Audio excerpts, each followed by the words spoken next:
গত 4 জানুয়ারি নিরাপত্তা শঙ্কার প্রকাশ করে ভারতে বিশ্বকাপ খেলতে না যাওয়ার সিদ্ধান্ত আইসিসিকে জানায় বাংলাদেশ। শুরু থেকে শেষ পর্যন্ত এই সিদ্ধান্তে অনড় ছিল বিসিবি। আইসিসির সাথে প্রায় 3 সপ্তাহ দেন দরবার করার পরেও ভেন্যু বদলানো সম্ভব হয়নি।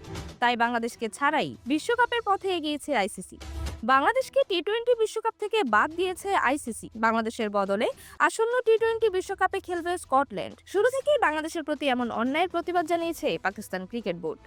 শুরু থেকেই বিসিবি ভারতে না খেলার সিদ্ধান্তকে সমর্থন জানিয়ে গেছে। পিসিবি প্রধান মহসিন নাকভি গত 24 জানুয়ারি জানিয়েছেন, আইসিসির সিদ্ধান্ত এলেই পাকিস্তানের সিদ্ধান্ত দেখা যাবে। তাদের প্ল্যান ABCD রেডি আছে। একই দিনে নাকভি আরো বলেন, পাকিস্তানের প্রধানমন্ত্রী দেশে ফিরলেই বিশ্বকাপে খেলার ব্যাপারে চূড়ান্ত সিদ্ধান্ত জানা যাবে। সরকার অনুমতি দিলেই বিশ্বকাপে যাবে পাকিস্তান, নয়তো বাংলাদেশকে বাদ দিয়ে আইসিসির করা দ্বিচারিতার প্রতিবাদ জানিয়ে তারাও বিশ্বকাপ বয়কট করতে পারে, এমন গুঞ্জন ছিল।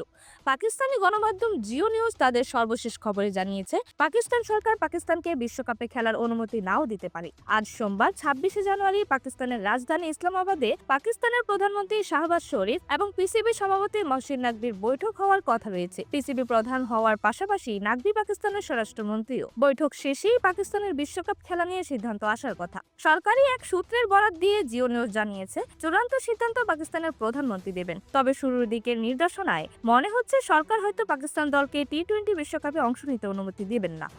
আগামী 7 ফেব্রুয়ারি থেকে 8 মার্চ ভারত এবং শ্রীলঙ্কায় আয়োজিত হওয়ার কথা আইসিসি টি-20 বিশ্বকাপ। এরকমই যে কোনো খেলার আপডেট সবার আগে পেতে অবশ্যই চ্যানেলটি সাবস্ক্রাইব করে রাখুন। ধন্যবাদ। Flavours news.